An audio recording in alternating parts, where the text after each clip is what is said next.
low key. Keep it low key. Keep it low key.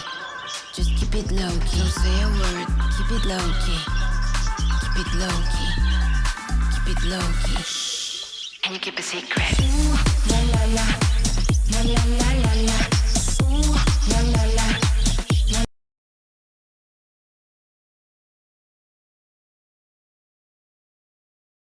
So ngayon mga ka-backyard, magbibigay na tayo ng pagkain sa aking mga alagang ibon dahil tapos na tayo nagbigay ng vitamin sa kanila. So itong sukat na to, ito yung ibinibigay ko sa mga parakits na may mga inakay.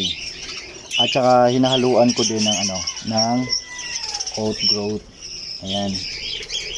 Konti lang ang inilagay ko na oat growth at saka konti ding sunflower para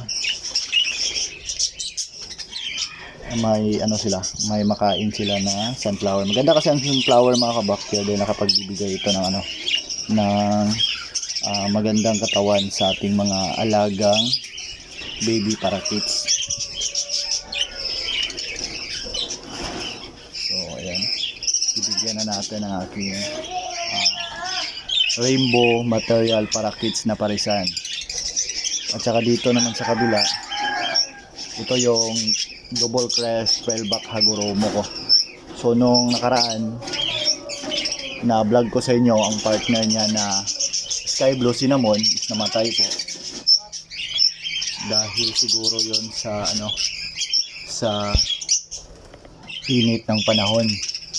Pero nagtataka ako mga ka-backyard dahil binibigyan ko naman sila ng tubig tapos ini-sprayhan ko naman ang kanilang cage na pinaglagyan para hindi sila masyadong mainitan. Pero hindi talaga natin maiwasan na kahit binibigay na natin ang lahat sa ating mga alagang ibon is makakaranas pa rin tayo ng pagkawala nila.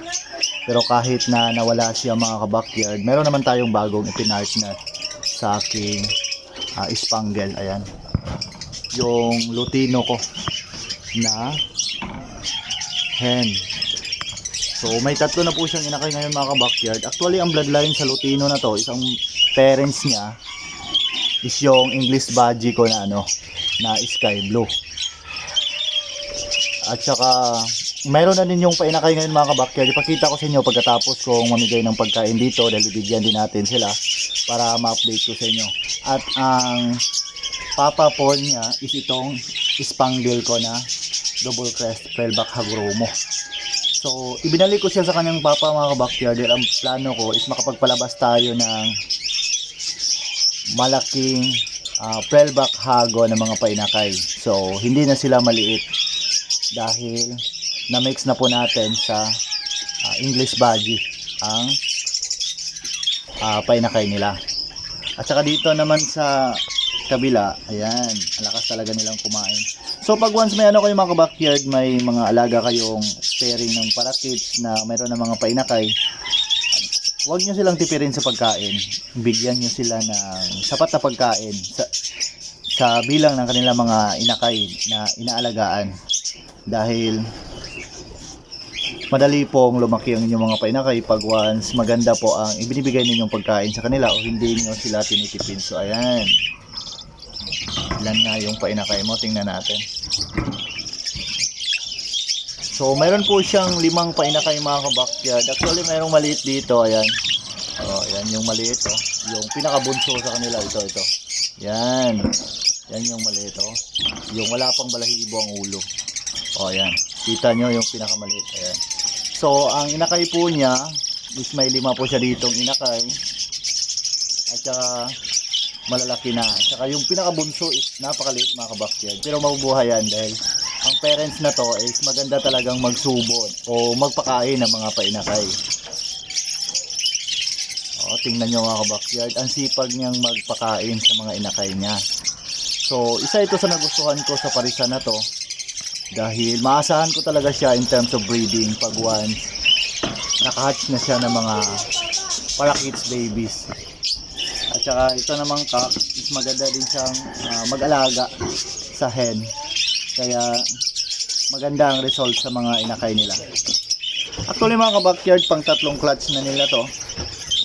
Nung una is yung na-vlog ko sa inyo nung naka-deliver ako sa pet shop. So sila po ang parents noon, nung 6 na mga painakay.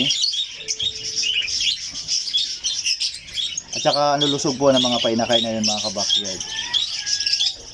Nagsusupply kasi tayo ng pet shop dito sa aking area dahil mayroon na akong suki sa pet shop at alam niya na magaganda ang may bigay nating ibon sa kanya. So, ang mga patukaan naman na to, is ito yung ibinibigay ko sa mga pang-out ko na para kits. Ayan. Medyo dinadamihan ko mga ka-backyard dahil medyo marami din sila.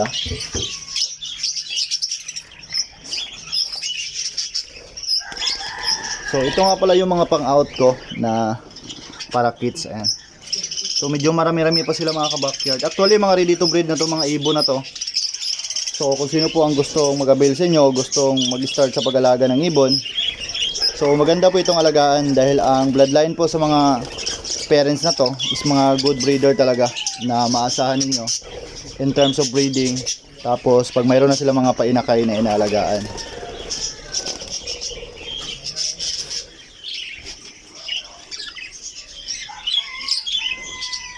So, ang ibunan ko nga pala mga ka-backyard is matatamaan po siya ng araw pag nasa oras po tayo ng 6 AM. So, maganda po pag natatamaan ng ating mga alagang ibon ng araw dahil meron silang makukuhang natural vitamins from the sun. So, isa yan na maganda sa ating ibunan pag natatamaan sila ng araw. Nakapagbibigay kasi yan ng dagdag vitamins sa ating mga alagang ibon na inaalagaan.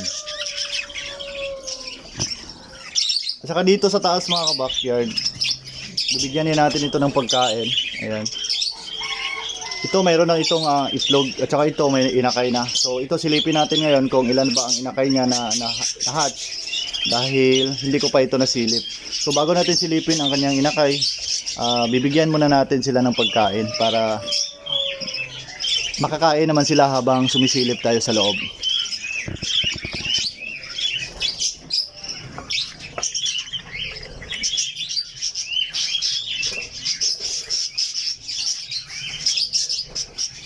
So baka nagtataka kayo mga ka-backyard bakit ko dinadamihan ang pagkain na to.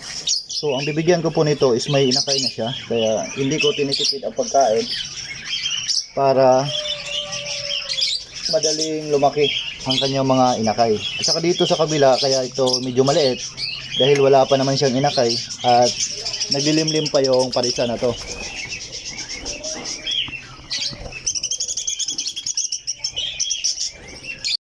So yun mga backyard, mayroon pa ng malunggay dito dahil kahapon hindi ko na-update sa inyo na may bigay nga pala ako ng malunggay sa aking mga alagang ibon.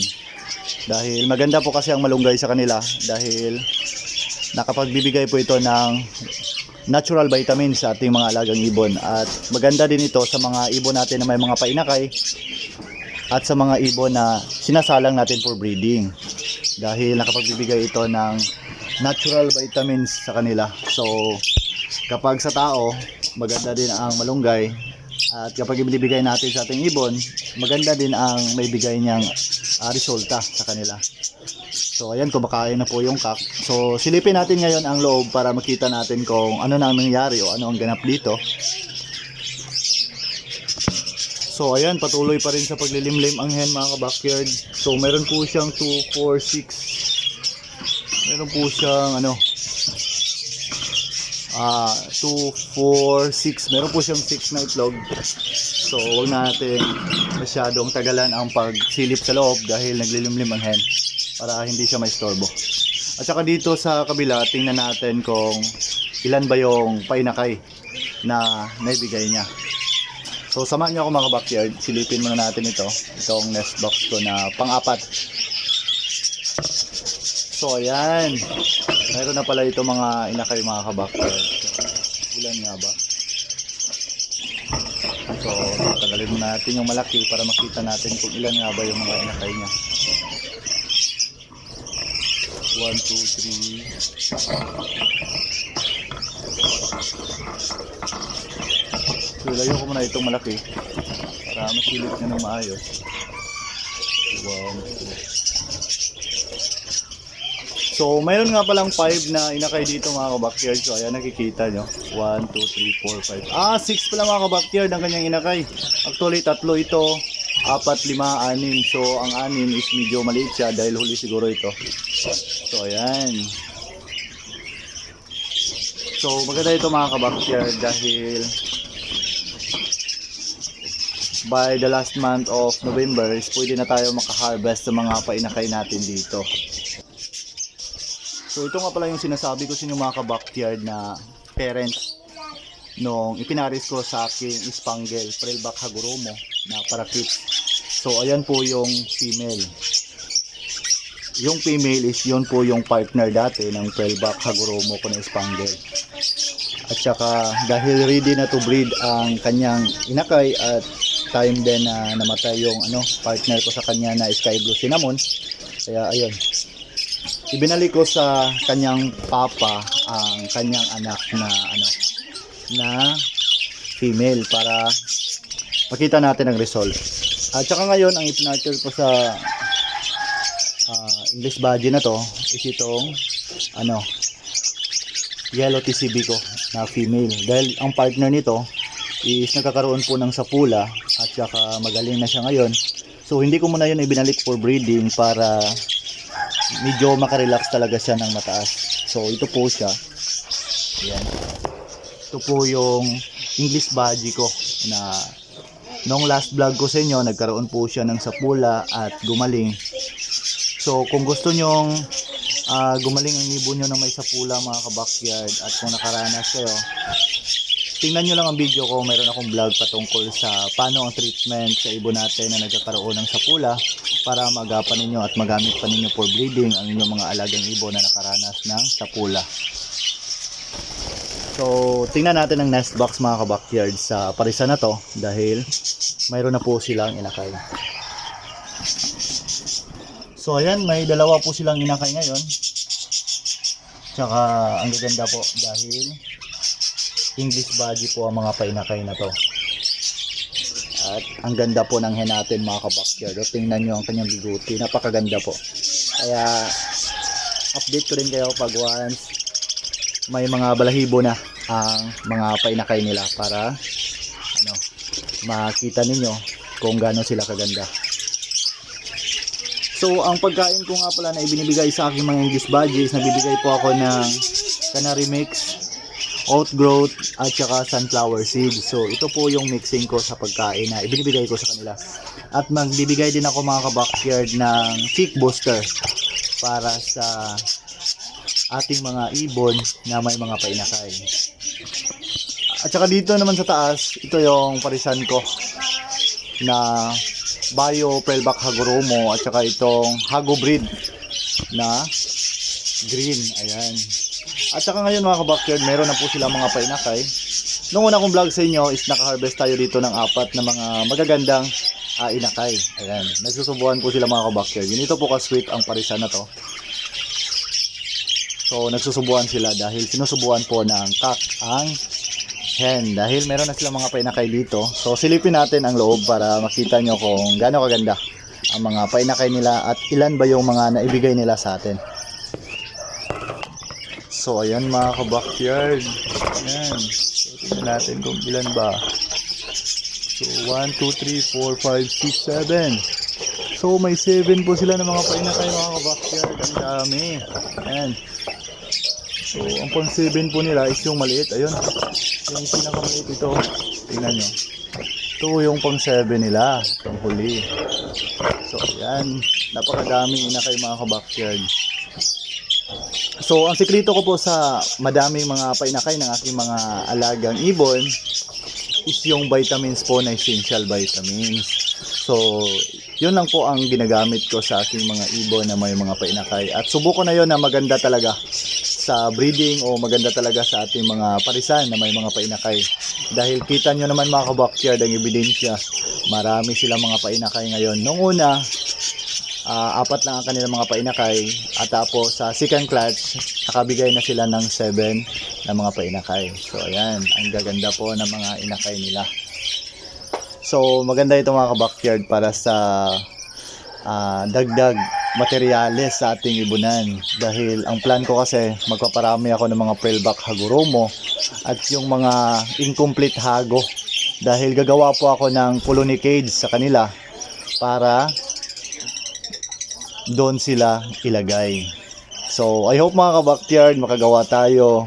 Update ko din kayo pag once nagpa-plan na ako na gumawa para makita din ninyo ang mga kaganapan sa aking munting ibunan. Sa paggawa ko ng mga kulungan nila, paggawa ko ng colony cage nila para malaman din ninyo kung magkano ba ang magagastos natin, magkano ba ang kailangang budget para makagawa tayo ng simpleng colony cage sa ating mga alagang ibon. So ngayon mga ka-backyard, dito na magtatapos ang video ko. Maraming salamat sa panonood at kung baguhan ka pa lang sa aking YouTube channel, hasta ako ng malaking favor sa'yo. Please like, share, and subscribe para lagi kayong updated sa mga ilalabas ko pang videos patungkol sa aking mga alaga.